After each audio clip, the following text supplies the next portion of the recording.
6:50 de la mañana. Hoy es lunes. Comenzamos el viaje un poco más temprano de lo habitual. Mis hijas ya salieron de vacaciones, así que salimos un poco más temprano de lo normal.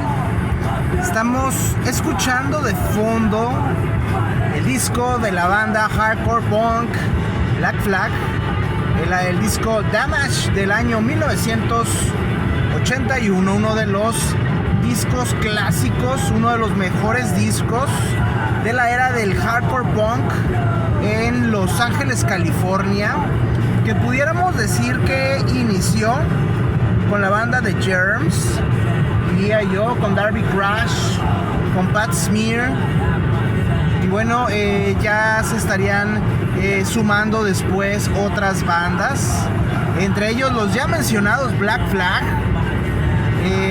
con su guitarrista icónico, legendario, el señor Greg Ginn, dueño de la legendaria SST Records, una de las principales disqueras independientes de los 80s, que sería sería el templete o la plataforma desde la cual surgirían las fabulosas bandas independientes de los 80s en los Estados Unidos. Podemos mencionar a los Meat Puppets, a los Minutemen, a Soundgarden, a Dinosaur Jr., a Husker Du, a los Screaming Trees. Ya dije Sonic Youth, no sé, pero Sonic Youth es una de ellas también. Y bueno, el disco Damage es un disco icónico de la era. Es un disco brutal, por así decirlo, en cuanto a temas de sonido. Es crudo, es directo, y por ahí la disquera, en algún momento, la disquera transnacional que lo iba a distribuir, que iba a trabajar en conjunto con la SST, pues se negó, dijo que era un disco que atentaba contra los valores estadounidenses, contra la familia, bla bla bla, etcétera. Ya sabemos todas esas tonterías. La realidad es que el disco es un disco legendario que pasaría a la historia y que se convertiría en el favorito de muchos, por cierto. Algo increíble, antier salimos a pasear a San Pedro, a una de las zonas más exclusivas y lujosas del estado de Nuevo León, y resulta que veo a un cuate con una camisa de Black Flag. Hijo su madre, qué chingona camisa, qué padre, me encanta, me gustaría tener una, pero bueno, a veces te encuentras estas camisas de grupos no muy comunes, no muy conocidos, en los lugares menos esperados. Y lo que menos esperaba el presidente López y sus aplaudidores es que en la pre-campaña de sus llamadas corcholatas, una precandidata opositora hubiera sido la que se robara la narrativa, la que se robara los reflectores y la atención. Esto debió dolerle mucho al presidente López, que quería hacer una precampaña política de aquí a septiembre con sus llamadas corcholatas, de las cuales podemos destacar a la señora Sheinbaum, Claudia Sheinbaum, al ex canciller de Relaciones Exteriores, Marcelo Ebrard, al clon del presidente López, Adán Augusto, que también se apellida López, por cierto, y a el senador, coordinador de los senadores, Ricardo Monreal. Pienso yo que estos 4 personajes son los que el presidente quería que se robaran la narrativa de aquí a septiembre, que hicieran una pre-campaña, volverlos candidatos desde ahorita y empezar a inyectarles publicidad, obviamente con dinero del gobierno. Eso de Manuel Velasco y de Gerardo Noroña, pues la verdad ya es, como lo hemos dicho anteriormente, un plan B para lograr en algún momento dado representación, para hacer más ruido, más alaraca y llamar en la medida de lo posible más la atención de forma anticipada y de forma ilegal. Hay que decirlo, hay que señalarlo con todas las letras. El presidente que nunca quiso ser presidente, que se la ha pasado en campaña continuamente y bueno, ahora busca hacer lo mismo con estas corcholatas, ponerlas en campaña desde ahorita. No sabemos. Yo digo que probablemente la señora Sheinbaum o Adán Augusto sean los favorecidos por el dedazo oficial y que probablemente el canciller Marcelo Ebrard busque emigrar a otro lado de forma mañosa más que nada. Pero bueno, a final de cuentas, esta era la narrativa que buscaba imponer el presidente y que buscaba fuera la narrativa dominante de aquí al mes de septiembre, es decir, julio, agosto, y en septiembre, a inicios de septiembre, revelar quién sería el candidato de Morena, el candidato del pueblo. Hay que recordar que al presidente López le encanta pensar que él es el pueblo. Cada vez que el presidente López habla del pueblo, obviamente se está refiriendo a él mismo. Y bueno, tan contundente sería el golpe narrativo, el viraje narrativo que le dieron al presidente López y a sus corcholatas, que ni su quinto festejo, el presidente festeja y festeja que ganó el 2018, pobre, es lo único que ha hecho en estos 5 años, así que es lo único que festeja. Ni siquiera su festejo llamó la atención mediática o en redes sociales. Y quien inesperadamente le está robando la narrativa al presidente fue quien le fue a tocar la puerta hace unas semanas y pedir derecho de réplica en este ejercicio de propaganda que lleva a cabo el presidente todos los días, mal llamada La Mañanera. Lo único que hace el presidente realmente, trabaja esas 3 horas y después se va a dormir todo el resto del día.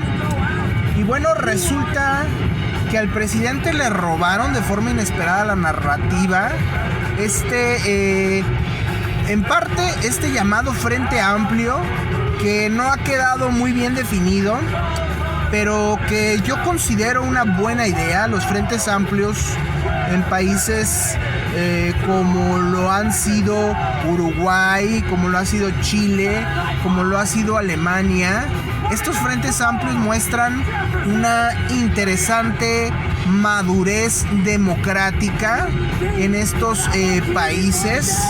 Es un frente amplio en el cual se suman fuerzas de izquierda, fuerzas de derecha, para buscar tener mayor fuerza en las elecciones, para buscar romper esos clichés, pudiéramos decirlo, para buscar romper estos cercos ideológicos en los que la gente o en los que los partidos políticos tratan de etiquetar a la gente entre izquierdas y derechas.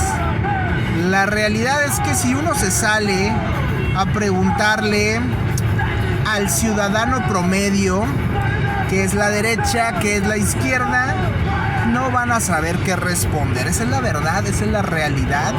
Y bueno, estos frentes amplios buscan precisamente abordar de manera mayor, de manera más completa al votante, haciendo a un lado los temas de derecha e izquierda, tomando claro un poco lo mejor de cada uno de ellos, pero enfocándose en un discurso más centrista.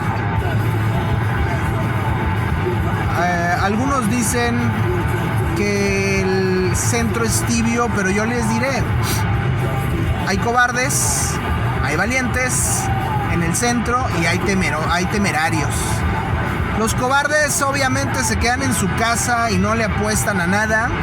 Los temerarios no miden riesgo y salen, y muchas veces resultan irresponsables. Así que son los valientes quienes realmente son templados, son moderados y hacen avanzar los discursos. Desde este punto de vista, prefiero la posición de centro, que toma lo mejor de la derecha y lo de la izquierda, como les decía, y hace un discurso, hace un plan muy propio. Y bueno, pienso que esto es lo que ha estado haciendo este Frente Amplio por México, que, ojo, no lo estoy promoviendo ni estoy diciendo que estoy a favor de él, porque tiene enormes áreas de oportunidad. Ya lo he dicho, que entre ellas es el hecho de las firmas que piden para que un candidato sea ungido o sea electo, y que son miles y miles de firmas. Eso de inmediato bloquea el acceso a muchos candidatos y le da preferencia a una cierta élite partidista. Esto ya ha provocado que varios de los candidatos que estaban apuntados a este Frente Amplio ya hayan renunciado o se hayan bajado de la contienda. Apuesto a que el presidente López y sus aplaudidores en ningún momento se esperaron que un personaje como la senadora del PAN, Xóchitl Gálvez, le hiciera tanto ruido en este proceso que estaba destinado a promover a sus corcholatas. Apuesto a que la senadora Xóchitl Gálvez fue un golpe que no se esperaba el presidente. Xóchitl estaba perfilada para contender como jefa de gobierno, pero finalmente alguien decidió darle un empujoncito más a la senadora y decir: aviéntate a la grande. Mujer con orígenes de izquierda, con raíces, dicen algunos, humildes, empresaria, luchona, se ha enfrentado al oficialismo de forma frontal en varias ocasiones ya.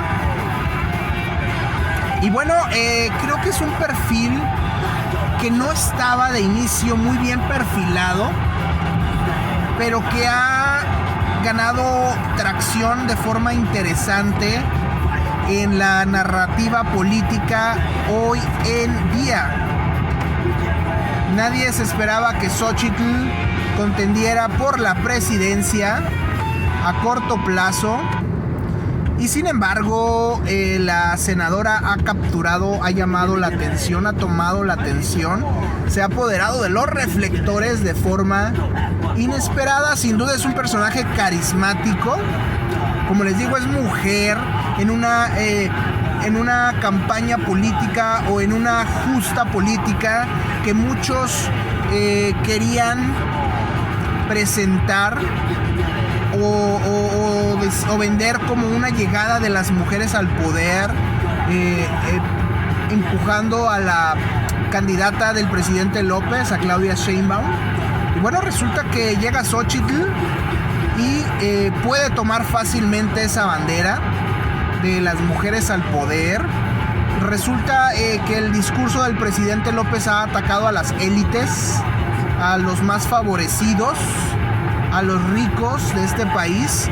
Y bueno, resulta que Xóchitl no es ninguna de esas cosas, no es ni de la élite ni de los favorecidos. Como ya lo han señalado, su origen es humilde, su manera de vestir es diferente, su manera de hablar es diferente. Y ojo, una vez más, no estoy diciendo en ningún momento que sea el candidato ideal, pero es un candidato inesperado que ha surgido y que ha tomado la narrativa y que de alguna manera está muy blindado Casualmente no lo sé, pero el perfil de la senadora está muy blindado a los ataques comunes del oficialismo. Hemos visto cómo los aplaudidores del presidente López en redes sociales han atacado de forma brutal a Xochitl por todos lados, por donde han podido, por los ángulos que quieran. Y pasa algo muy curioso. Como es un perfil poco inusual, iconoclasta, extraño hasta cierto punto, así como lo fue en su momento el perfil del presidente López, que se creció con los ataques, justamente así está sucediendo con Xochitl Gálvez, de ser un personaje poco conocido a nivel nacional dentro del mundo de la política. Ahora resulta que estos ataques la han encumbrado, la han hecho crecer, han hecho más grande su perfil, y ahora resulta que Xochitl pareciera ser el perfil adecuado para contender por este frente amplio y para ser figura en la próxima contienda presidencial del 2024. Sí, claro, Xochitl tiene un perfil populista. Suma algo de la izquierda y suma algo de la derecha. Es mujer. Me parece un excelente perfil y sobre todo me parece muy inteligente que haya declarado en redes sociales, en videos, que no está dispuesta por el momento a retirar los programas sociales vigentes actualmente. Hay que recordar, y esto es muy importante, que el 50% del país, de México, se encuentra sumergido en la pobreza. La estrategia del oficialismo ha sido repartir dinero entre esta gente para de alguna manera comprar el voto, crear una red clientelar, instaurar el clientelismo y mediante este dinero comprar el voto, mediante estos llamados programas sociales. El candidato que llegue prometiendo quitar estos programas, de inmediato va a tener en contra a la mitad del país, a la mitad de los votantes. No puedes llegar a esta contienda, y lo he dicho muchas veces, prometiendo quitar de tajo estos programas. Sería un error brutal, sería prácticamente dar por perdida la campaña. Puede ser que haya perfiles como el de Lili Telles, de Eduardo Verástegui, de este señor Gilberto Lozano, de ultraderecha, que dicen: yo voy a llegar y voy a quitar impuestos y a recortar programas sociales de tajo, etcétera, etcétera. Error. Hay que saber tomar lo que sirve de estos programas sociales y seguirlo aplicando. No se pueden quitar de tajo, señores. Es como muchos países han sacado de la pobreza a sus ciudadanos, a sus pobladores. Y no estoy hablando de que regalen dinero, de que se regale dinero sin ton ni son. Hablo de que se deben de tener acciones contundentes y concretas para sacar al 50% de la población de la pobreza. Es necesario que esta gente deje de pensar en qué va a comer el día de hoy, en qué va a comer el día de mañana, y tengan ese problema resuelto para poder ver más adelante, para poder romper este ciclo populista en el que nos hallamos. Y creo y pienso que Xochitl es la única que lo ha visto de esta manera y ha dicho que no va a dar para atrás a estos programas sociales en el corto plazo. ¿Es la candidata ideal para dirigir a México? No lo sé, pero sí es el perfil correcto. Es un perfil bastante blindado y es un perfil que ya le está dando muchos dolores de cabeza al presidente López al oficialismo y a sus aplaudidores que no saben qué hacer, ni se lo esperaban.